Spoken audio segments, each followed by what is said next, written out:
क्या थे महान धनुर्धर एकलव्य के 7 रहस्य। महाभारत काल में एक से बढ़कर एक धनुर्धर हुए। उन्हीं धनुर्धरों में से एक एकलव्य थे।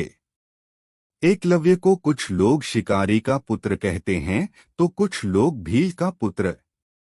कहीं कहीं ये भी लिखा है कि शूद्र होने के कारण एकलव्य को गुरु द्रोणाचार्य ने शिक्षा नहीं दी थी। एकलव्य के विषय में भिन्न भिन्न तरह की भ्रांतियां हैं। दरअसल महाभारत की संपूर्ण कहानी श्री कृष्ण की इच्छा के अनुसार ही संचालित हुई थी। पांडव पक्ष के सभी लोगों ने अर्जुन को बचाने और उसे महान बनाने के लिए हर तरह के प्रयास किए। यदि गुरु द्रोण ने एकलव्य से अंगूठा मांग लिया था तो उसके पीछे भी श्री कृष्ण की ही इच्छा थी। महाभारत में एक जगह पर श्री कृष्ण ने अर्जुन से स्पष्ट कहा है कि तुम्हारे प्रेम में मैंने क्या क्या नहीं किया है। तुम संसार के सर्वश्रेष्ठ धनुर्धर कहलाओ, इसके लिए मैंने द्रोणाचार्य का वध करवाया, पराक्रमी कर्ण को कमजोर किया और न चाहते हुए भी तुम्हारी जानकारी के बिना निषादराज के पुत्र एकलव्य को भी वीरगति दी ताकि तुम्हारे रास्ते में कोई बाधा न आए। दरअसल एकलव्य श्री कृष्ण के चाचा के पुत्र थे, जिसे बाल्यकाल में ज्योति शके कहने पर भील राजा निषादराज को सौंप दिया गया था। एकलव्य यदि अपना अंगूठा दक्षिणा में नहीं देते या गुरु द्रोणाचार्य एकलव्य का अंगूठा दक्षिणा में नहीं मांगते तो इतिहास में एकलव्य का नाम नहीं होता। एकलव्य को इस बात का कभी दुख नहीं हुआ कि गुरु द्रोणाचार्य ने उनसे अंगूठा मांग लिया। गुरु द्रोणाचार्य भी एक ऋषि थे, वे भलीभांति जानते थे कि उन्हें क्या करना है। उन्होंने भीष्म पितामह को वचन दिया था कि वे कौरववंश के राजकुमारों को ही शिक्षा देंगे और अर्जुन को वचन दिया था कि तुमसे बड़ा कोई धनुर्धर नहीं होगा। गुरु द्रोणाचार्य ने यह कभी नहीं कहा था कि मैं किसी शूद्र को शिक्षा नहीं दूंगा। लेकिन इस घटना को कुछ लोगों ने गलत अर्थों में लिया और उस अर्थ को बढ़ा चढ़ाकर प्रस्तुत करके समाज में विभाजन किया। द्रोणाचार्य ने जिस अर्जुन को महान सिद्ध करने के लिए एकलव्य का अंगूठा कटवा दिया था, उसी अर्जुन के खिलाफ उन्हें युद्ध लड़ना पड़ा और उसी अर्जुन के पुत्र की हत्या का कारण भी वही बने थे और उसी अर्जुन के साले के हाथों मृत्यु को प्राप्त हुए थे। द्रोणाचार्य के चरित्र को समझना अत्यंत कठिन है। तो अब जानते हैं एकलव्य से जुड़े 7 रहस्य। राजपुत्र थे एकलव्य। महाभारत काल में प्रयाग के समीप फैला श्रृंगवेरपुर राज्य निषादराज हिरण्यधनु का था। गंगा के तट पर स्थित श्रृंगवेरपुर उसकी सुदृढ़ राजधानी थी। एक मान्यता अनुसार एकलव्य श्री कृष्ण के चाचा का पुत्र था, जिसे उन्होंने निषाद जाति के राजा को सौंप दिया था। उस समय श्रृंगवेरपुर राज्य बहुत शक्तिशाली था। निषादराज हिरण्यधनु और उनके सेनापति गिरिबीर की वीरता के किस्से प्रसिद्ध थे। एकलव्य न तो भील थे और न ही आदिवासी, वे निषाद जाति के थे। गौरतलब है कि महाभारत लिखने वाले वेद व्यास किसी ब्राह्मण क्षत्रिय जाति से नहीं थे, वे भी निषाद जाति से थे, जिसे आजकल सबसे पिछड़ा वर्ग का माना जाता है। धृतराष्ट्र, पांडु और विदुर की दादी सत्यवती भी एक निषाद कन्या ही थी। दूसरा रहस्य। प्रारंभ में एकलव्य का नाम अभिद्युम्न रखा गया था।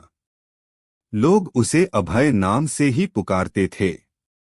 5 साल की आयु के बाद एकलव्य की शिक्षा की व्यवस्था गुरुकुल में की गई। यह ऐसा गुरुकुल था जहां सभी जाति और समाज के उच्च वर्ग के लोग पढ़ते थे। एकलव्य का जिस तरह चित्रण किया जाता है वह उस तरह के नहीं थे। वे एक राजपुत्र थे और उनके पिता की कौरवों के राज्य में प्रतिष्ठा थी। बचपन से ही अस्त्र शस्त्र विद्या में बालक की लगन और निष्ठा को देखते हुए गुरु ने बालक का नाम एकलव्य रख दिया था। एकलव्य के युवा होने पर उसका विवाह हिरण्यधनु ने अपने एक निषाद मित्र की कन्या सुनीता से करा दिया। एक बार पुलक मुनि ने जब एकलव्य का आत्मविश्वास और धनुष बाण को सीखने की उसकी लगन को देखा तो उन्होंने निषादराज से कहा कि वह अपने पुत्र एकलव्य को द्रोण के पास ले जाए जिससे उसकी प्रतिभा और निखर सके। तीसरा रहस्य। उस समय धनुर्विद्या में गुरु द्रोण की ख्याति थी। एकलव्य द्रोणाचार्य के पास आकर बोला, गुरुदेव मुझे धनुर्विद्या सिखाने की कृपा करें। तब गुरु द्रोणाचार्य के समक्ष धर्म संकट उत्पन्न हुआ क्योंकि उन्होंने भीष्म पितामह को वचन दे दिया था कि वे केवल कौरव कुल के राजकुमारों को ही शिक्षा देंगे और एकलव्य राजकुमार तो थे लेकिन कौरव कुल से नहीं थे। आथ उसे धनुर्विद्या कैसे सिखाऊं?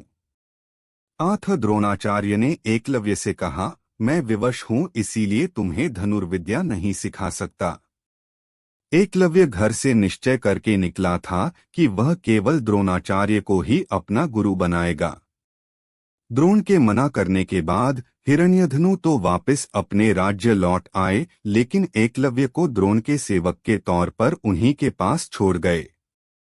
द्रोण की ओर से दीक्षा देने से नकार देने के बावजूद एकलव्य ने हिम्मत नहीं हारी, वह सेवकों की भांति उनके साथ रहने लगा।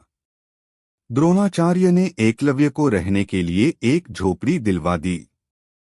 एकलव्य का काम बस इतना होता था कि जब सभी राजकुमार बाण विद्या का अभ्यास कर चले जाएं तब वह सभी बाणों को उठाकर वापस तरकश में डालकर रख दें। जब द्रोणाचार्य अपने शिष्यों को अस्त्र चलाना सिखाते थे तब एकलव्य भी वहीं छिपकर द्रोण की हर बात, हर सीख को सुनता था।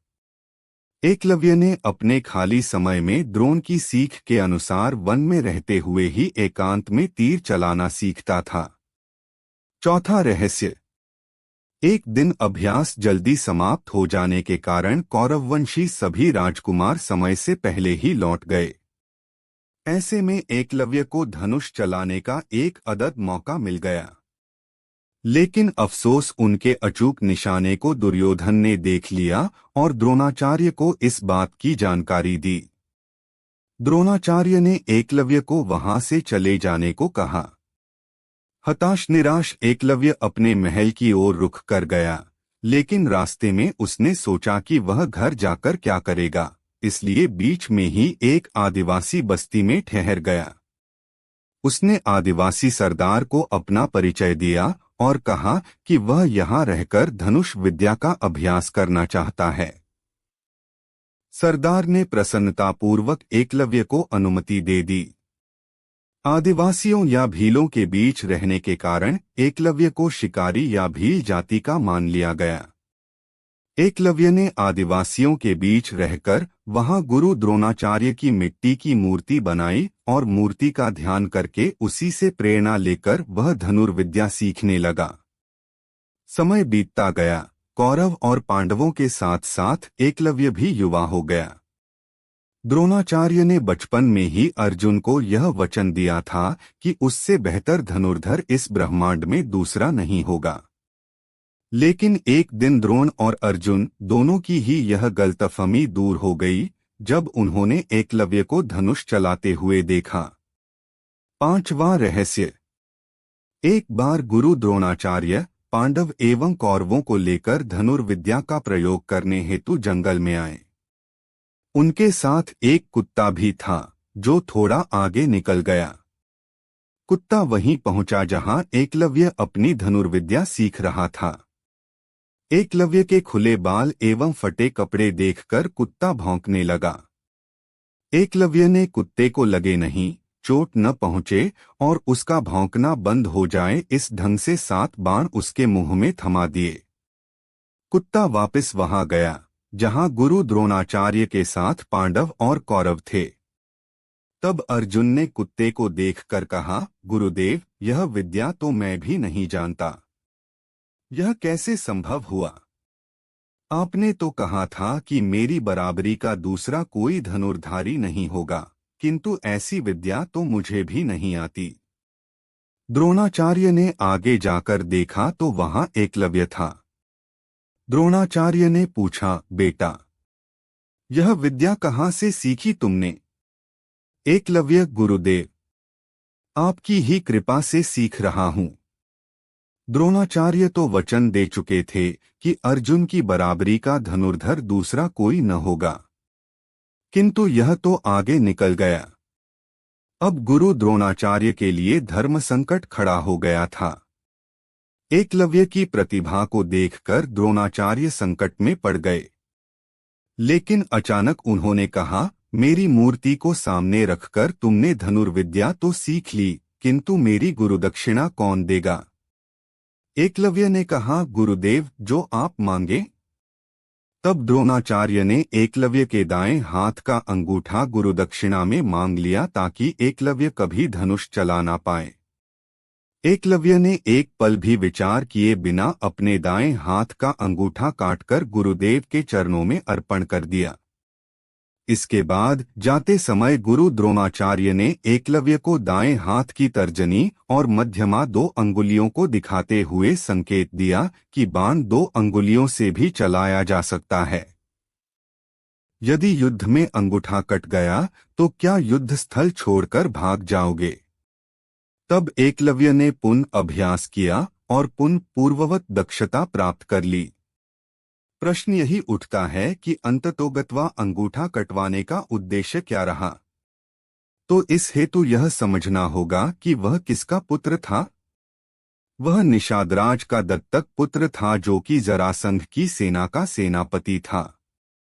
वह जरासंध जो कि अत्यंत अत्याचारी, क्रूर एवं श्री कृष्ण का शत्रु था। उसने अपने बल से आसपास के कई राजाओं को बंदी बना लिया था। ऐसे में उसकी शक्ति में वृद्धि होने का अर्थ है मानव जाति के लिए संकट को बढ़ाना। इसीलिए उसका अंगूठा कटवाया। छठा रहस्य। एकलव्य अंगूठा बलिदान करने के बाद पिता हिरण्यधनु के पास चला जाता है। एकलव्य अपने साधनापूर्ण कौशल से बिना अंगूठे के धनुर्विद्या में पुनः दक्षता प्राप्त कर लेता है। आज के युग में आयोजित होने वाली सभी तीरंदाजी प्रतियोगिताओं में अंगूठे का प्रयोग नहीं होता है। एकलव्य को आधुनिक तीरंदाजी का जनक कहना उचित होगा। 7वां रहस्य। पिता की मृत्यु के बाद एकलव्य श्रृंगबेर राज्य का राजा बना और निषाद जाति के लोगों की एक सशक्त सेना और नौसेना गठित करता है और अपने राज्य की सीमाओं का विस्तार भी करता है। एकलव्य अपनी विस्तारवादी सोच के चलते जरासंध से जा मिला था। जरासंध की सेना की ओर से उसने मथुरा पर आक्रमण करके यादव सेना का लगभग सफाया कर दिया था। इसका उल्लेख विष्णु पुराण और हरिवंश पुराण में मिलता है। यादव सेना के सफाया होने के बाद यह सूचना जब श्री कृष्ण के पास पहुंचती है तो वे भी एकलव्य को देखने को उत्सुक हो जाते हैं। दाहिने हाथ में महज 4 अंगुलियों के सहारे धनुष बाण चलाते हुए एकलव्य को देखकर वे समझ जाते हैं कि यह पांडवों और उनकी सेना के लिए घातक साबित हो सकता है। तब श्री कृष्ण का एकलव्य से युद्ध होता है और इस युद्ध में एकलव्य वीरगति को प्राप्त होता है।